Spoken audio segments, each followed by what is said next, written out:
shit splat. Stop, let this shit slide and get your lick back. And get your lick back. Get your lick back. If a nigga owe you something, ain't no chit chat. Better stay up out the way, don't get your shit splat. Stop, let this shit slide and get your lick back. And get your lick back. I feel like I'm JX. J-Way. I'm a perfectionist. Adderall got me restless. I'm gone. Run with a wild crew, they get reckless. Young boy, come up off that neck. Give me that. To the trends. CLE be the band. Good evening and welcome to another episode of Post Game Podcast. We got some breaking news out of Detroit. For those that have been sleeping under a rock, the breaking news is that Cade Cunningham has suffered a collapsed lung and he is out for an extended period of time. We've all done our research to see how long it takes for a person to recover from a collapsed lung, and it's anywhere from 4 to 8 weeks. Obviously, I think you can actually recover from a collapsed lung a lot sooner than that. Unfortunately, that doesn't mean that you're ready to, ramp up and play basketball, or do any type of strenuous lifting, running, etc. So he's going to be out for an extended period of time. And we know that the playoffs is only 4 weeks away. We got about a month into the playoffs. We got about 15 games. And the Pistons, at the very least, will be without Cade Cunningham for the rest of the regular season. Now, all the Pistons fans have, they're up in arms. Oh, it's over. Yeah. And yeah, I understand it. We've been through this before. We've had unfortunate things happen right before, unfortunate things happen in inopportune times right before we ramp things up for the playoffs and all that. And, but you gotta, true fans of the Detroit Pistons know that when things like this happen, they rally the troops and prevail. The Pistons are 5-2 without Cade this year. This is actually the second time that Cade has got injured in a Washington Wizards game. If you remember, Cam Whitmore had a block attempt on him and he injured his back, which I want to say that was the initial reports, is that he injured his back. And obviously it came back to be a much more serious issue. Some might question whether or not this is a collapsed lung. So this is different than the back injury that he had initially. So, but yeah, the Pistons are a deep group. Do they have, 2-3 bona fide stars? No. But they have a number of different players that have the capability of stepping up and doing the job in his reserve. We're going to need Cade. We're going to need Cade in the playoffs regardless. But in the interim, we still have a lot to play for. We are still trying to fight off the Boston Celtics for the number one team in the East, which I would like to think that we would like to hold that crown. And I believe that we can still do that. I made an observation yesterday, and I made an observation that when Dennis Jenkins doesn't feel like he's playing in the shadow of Cade, when he doesn't have to worry about Ella in the building, when he doesn't have to worry about, I don't know, it's more, there's probably nothing to it, but Dennis plays pretty well in the absence of Cade, for better or for worse. I don't think that there's any direct correlation, but I do think that he plays with a different pep in the step when he feels like he's in charge of the offense. And he's definitely going to be in charge of the offense. The projected starting lineup is going to be probably Dennis Jenkins in the starting line. Dennis Jenkins at the 1, Duncan Robinson at the 2, Asar Thompson, Tobias Harris, and Jalen Duren. Jalen Duren took over the game last time against the Wizards, and and I feel like everybody's going to have to shoulder a lot. It's going to have to shoulder the load. But we have a lot of scoring options when they're at their best. we're going to see a lot more Karis LeVert. We're going to see a lot more Marcus Sasser, who was just starting to emerge and come on. He might get I think Dennis Jenkins gets to start. But Sasser did get some starting minutes when Asar Thompson was out. Everybody's gonna have to step up. Asar's gonna have to do more.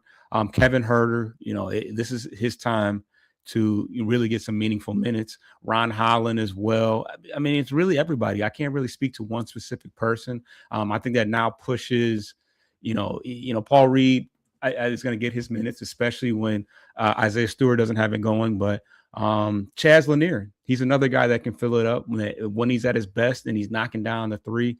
He can really fill it up. So it's going to be really a combination of a lot of different people to step up in the absence of our top player.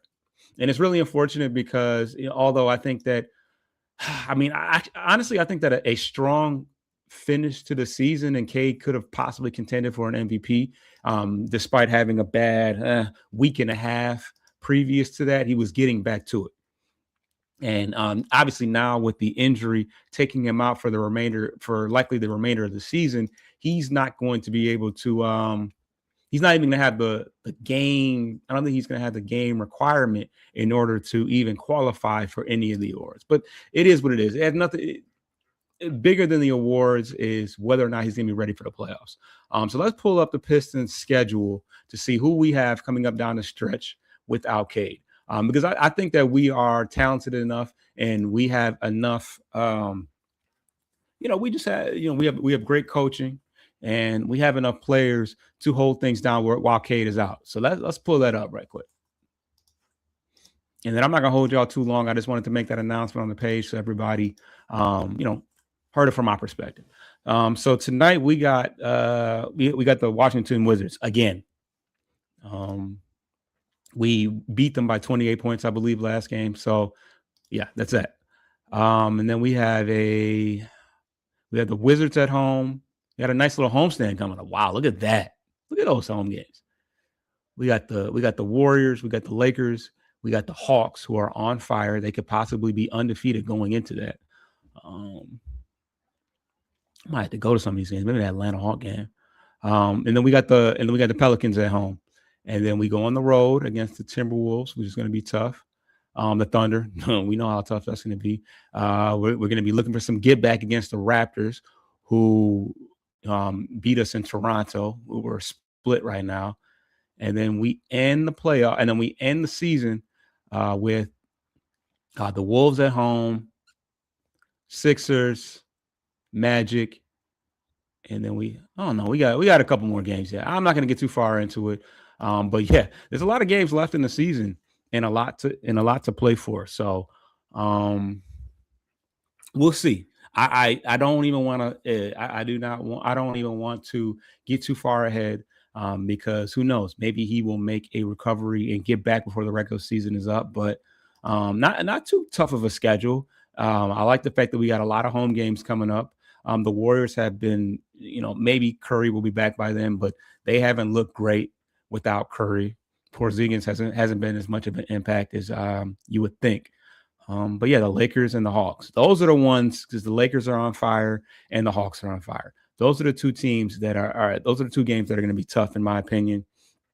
They will be at home, which is nice, but we need a lot of guys to step up. The two biggest, Tobias Harris is who he is. He's a good glue guy.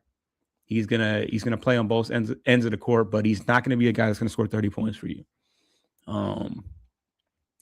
Dennis Jenkins and Marcus Sasser really have the potential to fill it up from the outside, and they are going to get a lot of playing time.